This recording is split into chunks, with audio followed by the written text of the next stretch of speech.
1, 2, 3, 4. Slide number 40, about 3/8 time signature.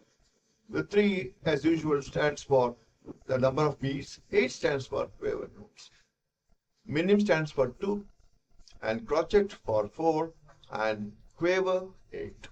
So 3/8 means 3 quaver beats in a bar. Every bar will have 3 beats. Each beat will be represented or played by a quaver note or a shorter note like semiquaver. So in the bottom examples, first line, it's telling, let's take a new note. It's written as A. So A, bar number 1 I finish of a 3/8 song. Bar number 2, A, 2, 3. So it clearly says when what you play. So A is played on the beat 1, wait for the 2, play the 3 on the 3. So 3/8 over.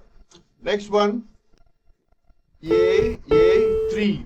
So here you played beat 1, you played beat 2, beat 3 you are holding it because the crotchet has got another quaver in it. So last one, a dotted crotchet is equal to 3 quavers. So A, 2, 3. So one line of the song composed by 3/8, 3/8 also you can play. Let's come to a little complicated next level of performance. So because the song will have a mixture of arrangements, it won't be so simple just like Twinkle Twinkle Little Star. So we'll have a little more better arrangement so that the song also sounds nice. So let's understand the concept of what. Let us read first. It's written there 1 and 2, 3. Suppose if clap it is 1 and 2, 3. 1, 2 and 3. 1, 2 and 3. 1 and 2 and 3 and. If you can clap, you can also play. So 1 and 2, 3. 1, 2 and 3. 1, 2 and 3.